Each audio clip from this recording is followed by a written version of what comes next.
खबर मऊ जनपद से, जहां रतनपुरा ब्लॉक के स्थानीय श्री सिद्धनाथ इंटर कॉलेज सिद्धवल से स्वास्थ्य कैंप का आयोजन किया गया, जिस कार्यक्रम में सर्वप्रथम मां सरस्वती के चित्र पर दीप प्रज्वलित कर माल्यार्पण व पुष्प अर्पित किया गया।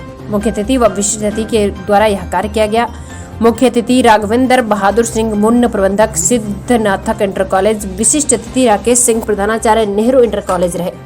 किशोर स्वस्थ मंच के तहत विभिन्न कार्यक्रम का आयोजन किया गया, जिसमें मुख्य रूप से छात्र छात्राओं द्वारा कला प्रतियोगिता, छात्रों की मेहंदी प्रतियोगिता, छात्र छात्राओं द्वारा स्वास्थ्य संबंधी डिबेट का कार्यक्रम भी चलाया गया। वही कक्षा 11 की छात्रा श्वेता गुप्ता ने स्वास्थ्य संबंधी अपनी बात चालाकी से रखी। किशोर स्वस्थ मंच के द्वारा विशिष्ट अतिथि प्रधानाचार्य नेहरू इंटर कॉलेज राकेश सिंह ने संबोधित करते हुए कहा कि भारत के प्रमुख शहरी क्षेत्रों में चिकित्सीय देखभाल की गुणवत्ता प्रथम विश्व के मानकों के काफी करीब है और कभी कभी उनसे भी अधिक है। प्रशस्ति पत्र की जरूरत भारतीय स्वास्थ्य पेशेवरों एक बहुत ही जैविक रूप से सक्रिय वातावरण में काम करने का फायदा है, जिससे उन्हें विभिन्न प्रकार के उपचार माध्यमों को प्रकाश में लाने का फायदा मिलता है। गुणवत्ता और विशाल अनुभव यकीनन अधिकांश नए अन्य देशों की अपेक्षा काफी बेमिसाल है। नैदानिक उपकरणों की अनुपलब्धता, योग्य और अनुभवी स्वास्थ्य पेशेवरों की उन ग्रामीण क्षेत्रों में सेवा करने की अनिच्छा जो आर्थिक रूप से कम आकर्षक है, एक बड़ी चुनौती बनता जा रहा है। कार्यक्रम का संचालन प्रधानाचार्य जवाली कुमार मौर्य किया। कार्यक्रम में उपस्थित मुख्य रूप से शिक्षणेतर संघ के जिला मंत्री भूपेंद्र सिंह, राजकुमार सिंह, प्रशांत सिंह, त्रिवेणी राम, राहुल इत्यादि लोग मौजूद रहे। पौष्टिक आहार और भोजन को अव्यवस्थित रूप से ग्रहण करने के कारण हमारे शरीर को पूरा पोषण नहीं मिल पाता है, जिससे हम कुपोषण के शिकार हो जाते हैं और हमारी शरीर भी बहुत दुर्बल हो जाती है। इन सब कठिनाइयों को दूर करने के लिए हमें पर्याप्त मात्रा में विटामिन, कार्बोहाइड्रेट, वसा तथा खनिज लवण इत्यादि का प्रयोग करना चाहिए, जिससे हमारे शरीर को पूरा पोषण मिल सके और हम कुपोषण से छुटकारा पा सके या उस रोग से लड़ने की क्षमता हमारे शरीर में ज्योति प्रदान हो। और मैं अपने दूसरे विषय विशेषज्ञ संजना यादव जी से जानना चाहूँगा कि शरीर को हम कैसे स्वस्थ रख सकते हैं। हम अपने शरीर को स्वस्थ रखने के लिए नियमित व्यायाम करना चाहिए। सुबह उठकर 10 से 12 गिलास पानी पीना चाहिए और निजी हमें एक नियम से कुछ भी। कुमार शर्मा, शिक्षा अधिकारी रतनपुरा। सर, जो आज ये कार्यक्रम रहा तो इससे मतलब ये क्या बच्चों के प्रति क्या उत्साह रही है, इसमें आप क्या देखें? बच्चों में जागरूकता पैदा करना, अपने स्वास्थ्य के प्रति कितने सजग है, इससे उनको नॉलेज लेवल जानना और एक बच्चों में बिल्कुल प्रतियोगिता पैदा कर देना कि अपने स्वास्थ्य के प्रति सजग रहें और भी आसपास के अपने बच्चों को जो पढ़ने नहीं आते हैं उनको भी स्वास्थ्य के प्रति सचेत करें और ये हमारा समाज जो है स्वस्थ रह सके। सर, जो मतलब आज अभी विद्यालय लगभग 1 साल से बंद थे, लगभग अभी तो 6 से लेकर 8 से लेकर के इंटर तक खुले हैं, तो इसको लेकर के आपकी टीम भी कुछ इसमें करेगी विद्यालयों में?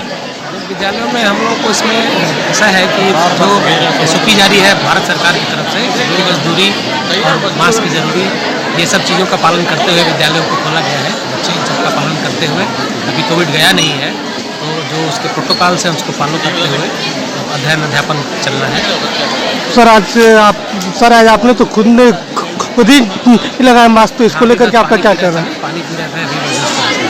ठीक यादव। सर, आप जो यहाँ किए कार्यक्रम, इसका मेन उद्देश्य क्या है?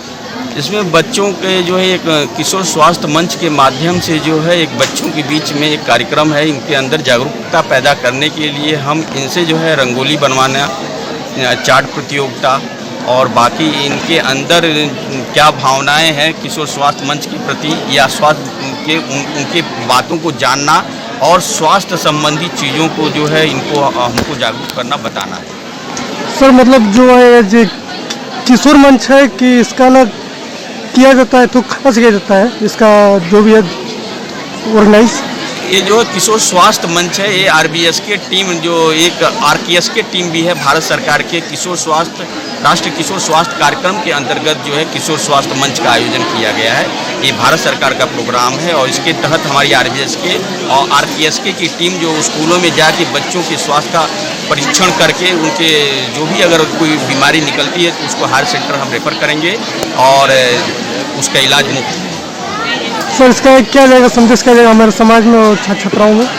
हमारे समाज में जो भी ऐसे कोई बच्चे हैं, अगर किसी प्रकार से कोई एनेमिक है या फिर कोई टीबी का मरीज है या कुष्ठ का मरीज है या फिर कोई डिफनेस का है, सुनने में परेशानी हो या बोलने में परेशानी हो, इस तरह की कोई भी चीज़ें हैं तो उसको हम रूल आउट करते हैं और फिर जिला अस्पताल या प्राथमिक स्वास्थ्य केंद्र रेफर करके, अगर वहाँ नहीं होता तो फिर उसके हायर सेंटर भी हम इसको रेफर करते हैं। ठीक सर, धन्यवाद। कंप्लीट इलाज देते हैं। शर्मा जी और पूरी स्वास्थ्य टीम, ये जो स्वास्थ्य टीम देख रहे हैं, ये पूरे कोरोना काल में संघर्ष करती रही, लड़ती रही। ये बहादुर साथी हैं, इनका तालियों से स्वागत करें। बच्चों,